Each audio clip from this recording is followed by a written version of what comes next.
Halo Bapak Ibu, saudara-saudari sekalian, lovers and haters. Salam cerdas Indonesiaku. Jumpa lagi kita pada kesempatan kali ini. Bagi Anda yang belum subscribe channel saya, silakan subscribe channel saya, tekan loncengnya agar Anda dapat notifikasi setiap kali saya mengupload video-video saya.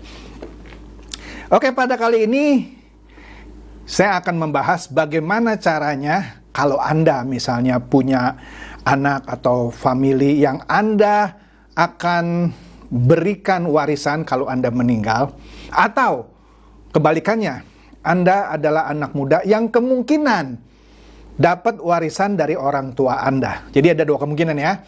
Kemungkinan pertama adalah kalau Anda yang berpotensi untuk memberikan warisan kepada istri, atau suami, atau anak, atau siapapun. Atau yang kedua, Anda adalah anak yang punya potensi mendapatkan warisan. Oke? Nah, apa yang akan saya eksplorasi di sini yaitu bagaimana caranya memberi atau menerima warisan dengan bebas pajak. Ya, bebas pajak. Karena ada warisan-warisan yang Anda harus bayar pajak. Tapi kita akan lihat, meskipun Anda bayar pajak, pajaknya yang benar gitu ya. Tapi ada juga yang sama sekali Anda tidak harus bayar pajak. Oke, saya mulai dulu dengan warisan yang kalau Anda wariskan caranya nggak benar, waduh, Anda akan kena bukan hanya pajak sih ya, istilahnya biaya-biaya yang besar gitu ya. Apa itu? Yaitu aset yang berupa properti atau mobil.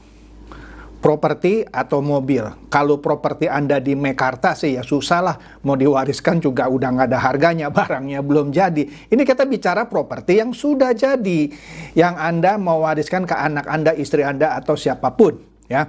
Atau mobil-mobil Anda yang Anda akan Anda akan wariskan jika Anda meninggal dunia ya. Nah, apa yang harus Anda lakukan jika warisan itu adalah properti atau mobil? Nah, ini dia menarik. Nah, pertama, Anda harus mencantumkan harta itu, dalam hal ini properti atau mobil, di dalam surat pemberitahuan SPT gitu ya. Pajak si pewaris. Contoh begini, sebelum akhir Maret, saya selalu mencantumkan rumah saya di mana, mobil saya apa saja, harganya berapa.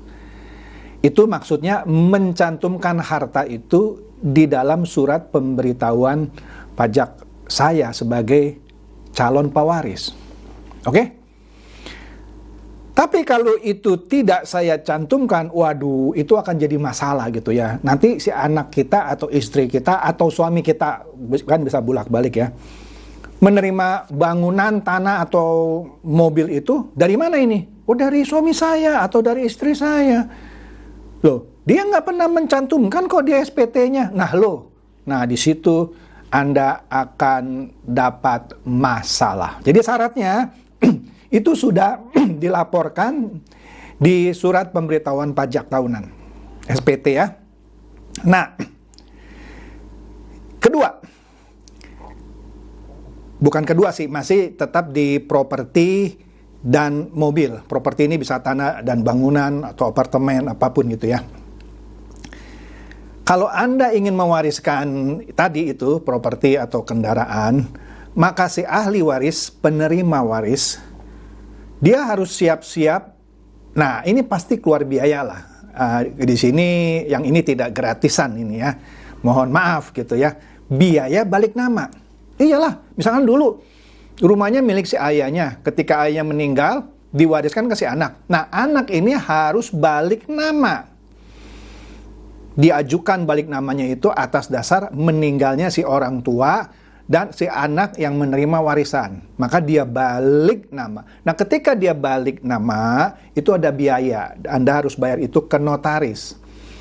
Kalau Anda tidak bayar, tidak melakukan proses balik nama di kemudian hari, ketika Anda mau jual ke orang lain, nah di situ ada masalahnya, ya. Di situ ada masalahnya, oke? Kalau proses warisan ini nggak jelas, misalnya tadi nggak pernah dilaporkan di SPT atau segala macam gitu ya, bisa-bisa ya aset itu diambil alih oleh Balai Harta Peninggalan. Hati-hati. Ya, dengan cara ini juga Anda jangan coba-coba menggelapkan aset Anda. Sebabnya kalau nanti mau diwariskan ternyata tidak pernah ada di SPT, malah diambil oleh Balai Harta Peninggalan, ya. Atau kalau Anda nggak pernah menuliskan, misalkan ini mau diwariskan ke siapa, ya tadi akan diambil oleh Balai Harta Peninggalan. Ini banyak yang terjadi. Misalnya ada orang yang, nanti kita ngomong lagi lah yang berikutnya lah. Misalkan kalau uang di bank misalnya ya, banyak orang yang sudah meninggal, keluarganya nggak tahu bahwa dia punya rekening di bank. Nah itu ujung-ujungnya diambil oleh Balai Harta Peninggalan. Kemudian apalagi yang perlu Anda hati-hati? Nah, di sini kita ngomong investasi nih ya, saham. Nah, jika si pewaris yang akan memberi warisan gitu ya, memiliki aset berupa saham, ya, maka Anda, kalau Anda ahli warisnya, ya, Anda boleh atau bisa mendapatkan saham dari orang tua Anda atau siapa Anda gitu ya. Anda bawa misalnya surat warisan gitu ya. Kemudian Anda buka rekening di perusahaan sekuritas di mana saham itu juga berada gitu ya. Kemudian Anda bisa minta dipindahkan saham itu dari akun si pewaris ke akun Anda, ya. Nah, kemudian setelah sudah dipindahkan ke akun Anda karena Anda ahli warisnya, maka Anda bisa dengan mudahnya menjual saham itu seperti biasanya, ya. Nah, kalau tidak, itu sulit tuh ya. Oke. Apalagi yang agak mudah, yang mirip dengan saham yaitu reksadana. Sama, reksadana juga sama ya. Anda bisa buka rekening dulu ya di sekuritas di mana si pewaris itu buka untuk reksadana itu, kemudian Anda dipindahkan dari pewaris reksadananya ke Anda ya. Nanti dijual, setelah Anda dipindahkan, Anda jual, Anda terima uang tunainya. Sama juga dengan surat utang, obligasi, sukuk, dan lainnya, ya. Nah, tetapi ada beberapa surat utang yang memiliki ketentuan yang harus dipenuhi. Apa itu? Contoh saja SBR, ya. Itu tidak bisa diperdagangkan, tapi bisa ditulis atas nama pewaris, tapi penerimaan kuponnya itu sampai jatuh tempo. Dan nilai pokoknya baru bisa dialihkan ke ahli waris, ya. Kalau untuk ori bisa dirubah namanya, ya, karena memang surat utang ini bisa diperdagangkan gitu ya di pasar sekunder. Namun proses pengalihan itu baru bisa dilakukan setelah melewati masa minimum holding period, oke? Itu surat utang. Nah, apalagi yang masih cukup mudah, tapi ini agak ribet, yaitu tabungan dan deposito. Tabungan dan deposito yang disimpan di bank pada dasarnya bisa dicairkan tanpa biaya ke ahli waris. Akan tetapi, nah ini dia akan tetapi, bank umumnya akan melakukan verifikasi, ya, untuk mengecek keabsahan si ahli waris. Iya dong. Karena jangan-jangan ada orang yang main ngaku, ini saya anaknya, saya itu ayah saya, padahal ayahnya tidak mewariskan ke si anak ini, tapi ke anak yang satu lagi. Nah, itu makanya si bank harus melakukan verifikasi, ya. Nah, prosedur masing-masing bank itu beda. Yang pasti setiap bank akan minta akta kematian, ya. Kemudian dia melakukan sejumlah, ya sebut saja tadi verifikasi, ya. Dan kita harus ikuti prosedur itu, ya, membawa semua dokumen-dokumen yang diminta. Kalau semuanya komplit, maka biasanya sih lancar-lancar aja gitu ya. Tapi saya sering dengar, waduh Pak, saya dipersulit. Ya, Anda lengkapi saja dokumennya. Kalau masih dipersulit, ya Anda bisa gugat kayak atau apa gitu ya. Nah, aset kripto. Nah, misalnya orang tua Anda suka main kripto, atau jangan-jangan Anda main kripto, Anda mati dulu. Anda kan bisa wariskan ke orang tua kan, gitu kan. Nah, juga bisa diwariskan tanpa biaya balik nama, ya. Caranya ada beda-beda sih ya. Dengan cara menuliskan sama surat wasiat yang isinya adalah private key dari si pewaris itu, dari dompet kripto itu, dan petunjuk penggunaannya. Atau kalau dia mau, ya bisa juga begini, diajarin ini loh walletnya, nanti Anda cairkan ke, ya pasti cairkannya rekening si pewaris ya, nanti baru dari bank itu diambil gitu ya. Tapi jika tidak, dengan menghubungi crypto exchange ini, ya masing-masing crypto exchange punya prosedur yang beda-beda ya. Emas ini menarik nih ya. Teorinya emas ini bisa apalagi emas fisik gitu ya. Gampangnya gini deh. Memang benar kalau Anda beli emas ada surat-suratnya, apalagi kalau Anda beli emas antam gitu ya. Ketika jual juga mesti kasih lihat suratnya. Tapi kan Anda tahu, jual emas ke toko emas juga bisa. Mungkin harganya ditawarnya kurang bagus ya. Kalau emasnya fisik sih gampang gitu ya. Nah, tetapi penjualan emas ya akan dikenakan pajak non-final, ya. Tidak seperti saham yang sifatnya adalah final. Tanah juga pajaknya final. Sedangkan emas pajaknya non-final. Jadi emas ini, ya, kalau Anda jual ada pajaknya, ya. Tadi tanah juga atau properti, tadi maksudnya properti, kalau Anda jual ada. Kan Anda harus ke notaris, kena biaya notaris dan kena pajak, dan itu final, ya. Nah, kemudian, yang paling asik, bener-bener mudah, nggak ada biaya, nggak pakai susah. Yang ini jarang diperhatikan orang, yaitu apa? Asuransi. Lah iya.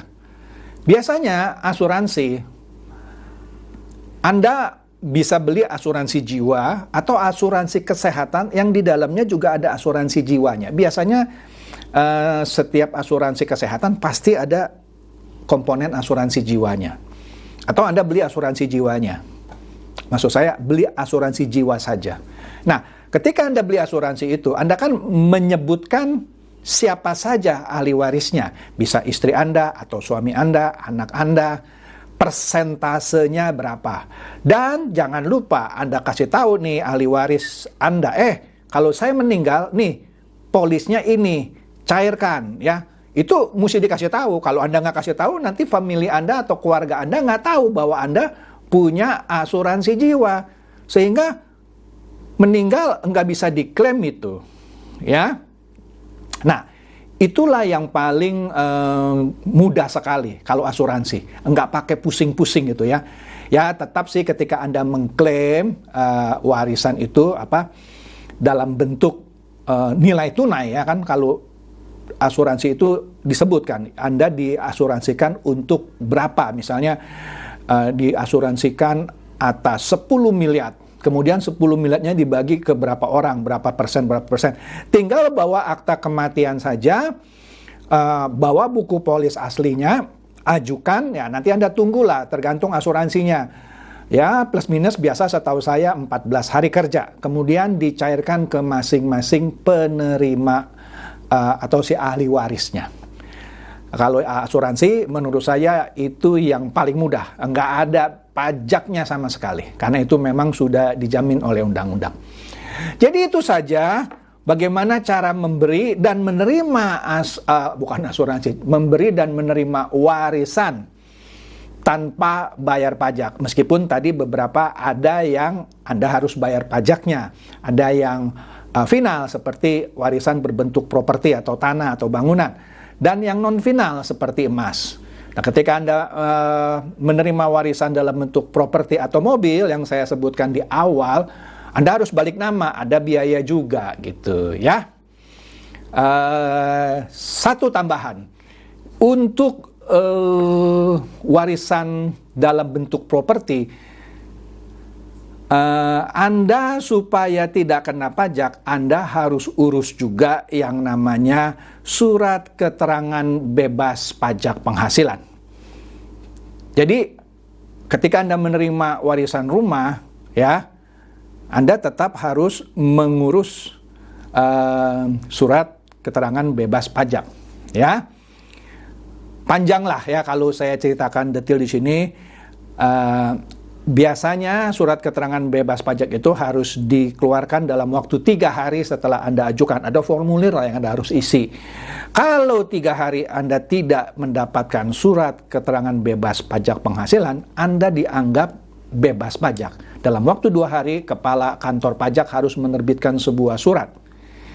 Tapi permohonan surat keterangan bebas pajak itu bisa juga ditolak karena Anda tidak memenuhi persyaratan. Salah satu syaratnya, ya ini agak ini ya, tapi ya ini memang peraturannya ya, di mana bahwa tanah itu atau bangunan itu ya harus di bawah 60 juta. Ini saya ngelihatnya kaget juga gitu ya. Jadi kalau Anda dapat rumah di atas 60 juta, ya Anda bayar pajak. Jadi properti, ini ada agak sedikit ini ya, jelimet ya, karena Anda harus urus ke kantor pajak gitu ya, mendapatkan surat keterangan bebas pajak, baru Anda benar-benar bebas pajak atas warisan properti ini. Oke, itu saja. Semoga ini mencerdaskan dan mencerahkan Anda semua. Silakan share video saya ini kepada teman-teman, sahabat atau kerabat supaya mereka tambah cerdas dan tercerahkan. Seperti biasa, terima kasih.